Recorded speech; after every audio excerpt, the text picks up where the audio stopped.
This question is from the 2012 higher level paper, Conic Sections, section B1. The convention centre shown in the image on the right is a landmark building in Dublin. Stunning design includes a glass front in the form of a right cylinder which intersects the vertical front face of the building. So a right cylinder just means that it's not oblique. The base of it will be a perfect circle. Figure B1 shows the elevation and end view of part of the structure. It consists of a portion of a right cylinder with its axis inclined at 60 degrees to the horizontal plane. So it's tilted back at 60 degrees, a regular cylinder. As shown in the end view, the cylinder intersects the vertical front face of the building, producing elliptical curves as shown in the elevations. This is your ellipse shape here where it cuts in.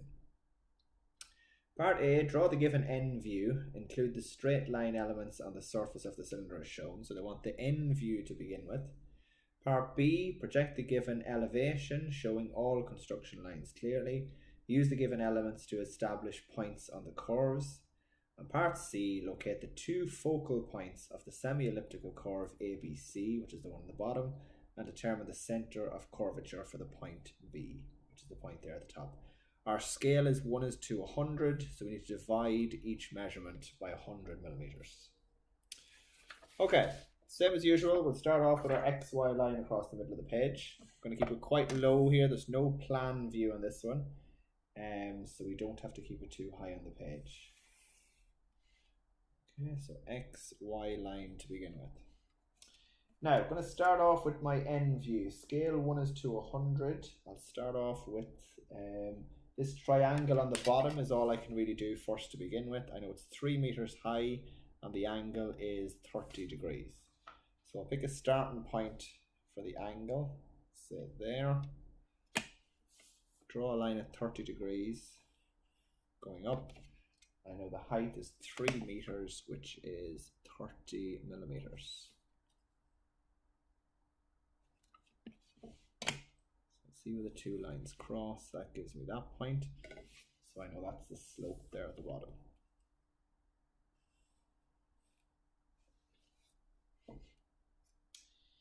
Now, I'm told it's a right cylinder, so if this is 30 degrees, the angle going up must be 60. Because that angle there has to be 90 degrees when it's a right cylinder. Touches the ground at that point, so I can bring that point straight up. That gives me the top point there. So if I go back and look at my drawing, that line there goes up to the top point there at the very top, similar to what I'm after drawing there on the page.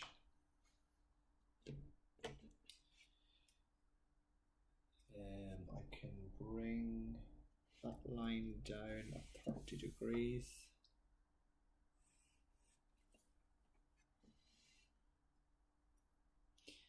Now, we're given lines on the surface here, so 2 meters across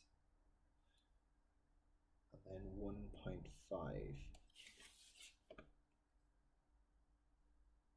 That gives me that point and that point, 2 points on that bottom surface, and I'm going to use those construction lines now. So if I just leave the sheet there, you might see it a bit better. If I draw up those construction lines to the top, that one, if you see from the sheet there, hits the point which is there. No, sorry, this one in between there, it's a different one. That one goes to the top. That tells me the cutoff point is there for that. So I can put a point there and draw the line straight across. So I know the width now of that back wall. I can draw that in. They give you a very limited amount of information in the question, so can you figure out exactly how to draw it.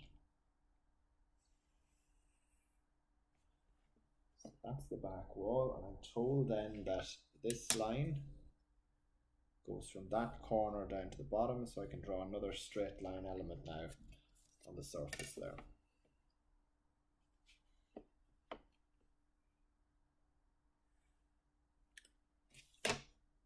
Down there, The last part it shows there's hidden detail out here on the side. I'm just going to draw it in really lightly. I don't think that's necessary for the question. So I'll just fill in heavy then the outline of the building.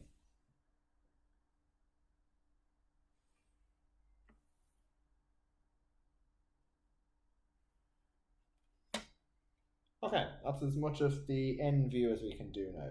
Moving on to your front elevation, I'm going to bring my construction lines across.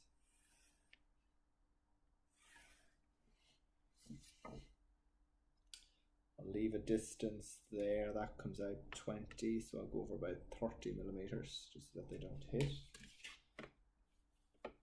I'll draw the back wall to begin with. So the full width is 18 meters, which would be 180 millimeters.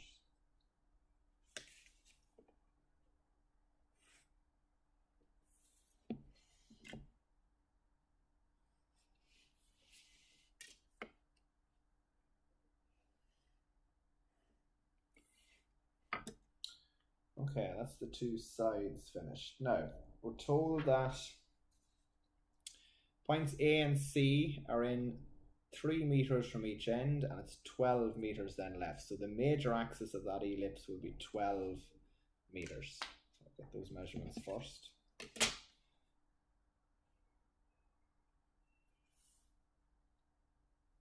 So measuring 30 millimeters from each end.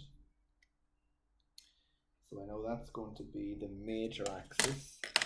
Now I'm only dealing with half an ellipse here in the question, so we don't need to draw the full ellipse, we'll just draw half.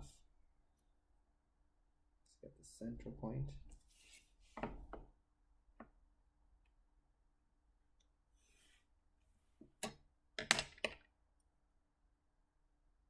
Set my compass on the center point, and I'm going to draw the major axis of the ellipse there to begin with. Now I'm going to keep the construction of the ellipse quite light because it's only construction, it'll not be the finished piece. Now, what is the minor axis for the ellipse? So if you go back to the question here, it shows that the full height there is 3 meters up. So if you go back over, the height of B then must be 3 meters from the ground. So that would be your minor axis for your ellipse.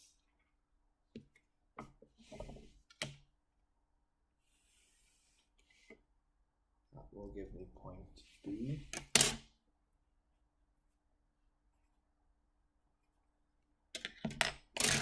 I'll draw in the minor axis. Again, I'm only going to draw half because we're only drawing half the ellipse.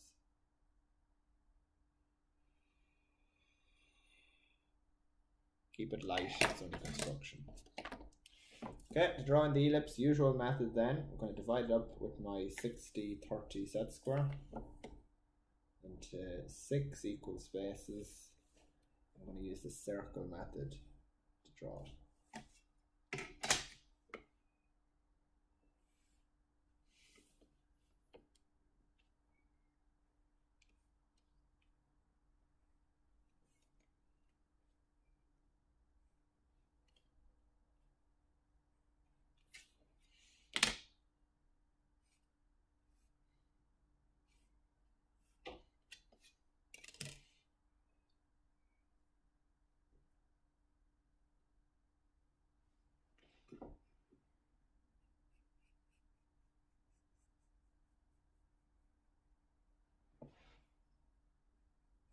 Try and get it as one continuous line joining up the dots.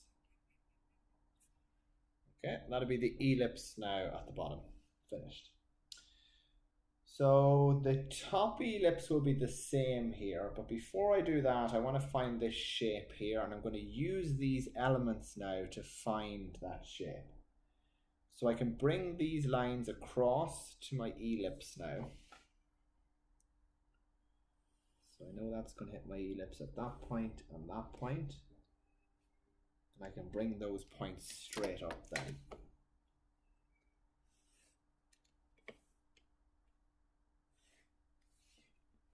So I'm going to call these 1, 2, and 3. So those 2 points are 1. The height of 1 is there. I'm going to bring 1 across and see where it cuts those lines. That gives me a point there and there. Now, second one is line 2, so 2 across to the ellipse, which gives me 2 points there and there. I'll bring those straight up in front elevation.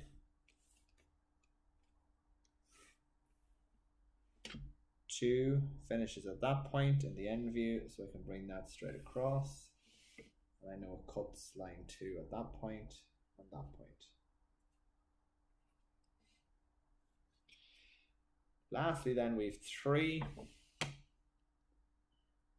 Bring 3 across to the surface of the ellipse, which is there and there.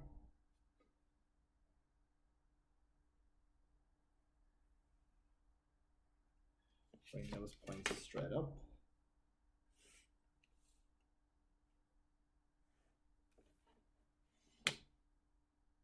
Bring it straight across then from the end view. I know it stops at that point and at that point. Now, if you think this is too big of a space here, you can always take another line on the surface there, just for accuracy. Bring my line up like that, bring it straight across, gives me 2 points on the surface of the ellipse, and bring them straight up. Just as quite a large distance there, it might be better to do 1 for accuracy. You could probably still get full marks in the exam by not bothering with this one.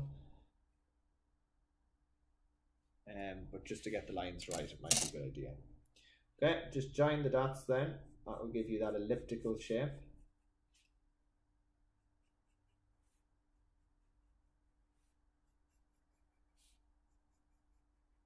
Down to the bottom there, and then to get the one on the top,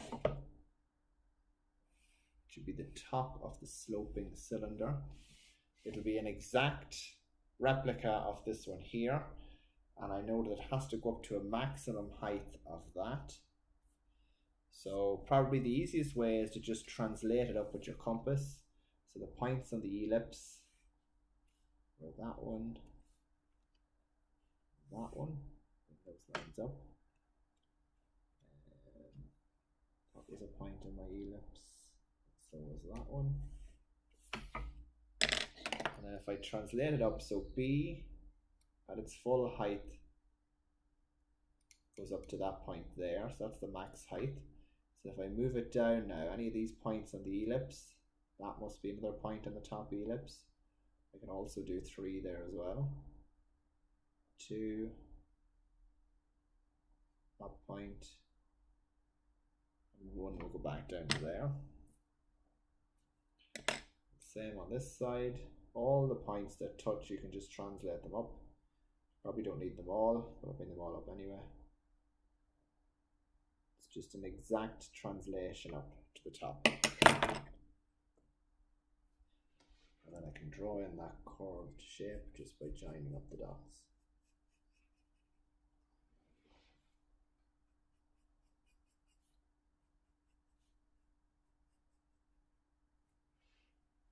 Okay, and that will be the top of the sloped cylindrical part of the building. Okay, that's your front elevation finished. So that's part A and B completed now in the question. Part C, locate the 2 focal points of the semi-elliptical curve ABC, which is the one on the bottom, and determine the center of curvature for the point B. Point B is the one on the top there. So to locate the 2 focal points, it's the same method as we did before. Set your compass from the center point to the outside there. Move your compass up to B, which is in the minor axis, and mark your 2 points on each side. Those 2 points is F1 and F2, your 2 focal points. So very easy marks to get there in the question, F1 and F2. Then the last part is determine the center of curvature for the point B. Now the center of curvature means the center point where I'm supposed to set my compass to draw a section or a portion of the curve accurately there. So I need to find where the point of my compass should be. So to do that, there's a method for this. So join B to either F1 or F2, doesn't matter which one you join it to. This line here, normally we do a tangent at the point, but a tangent at point B would just be a horizontal line. The normal to the tangent will just be the perpendicular line, which is this axis coming down to the bottom. So I join B to F1, and then I go perpendicular from that line from the point F1. And that point now at the bottom of the page there, you can just about see it on the screen, that is my center of curvature for the point B. So if I were to set my compass on that point, set the distance up to B, it would draw accurately a small portion of the curve there.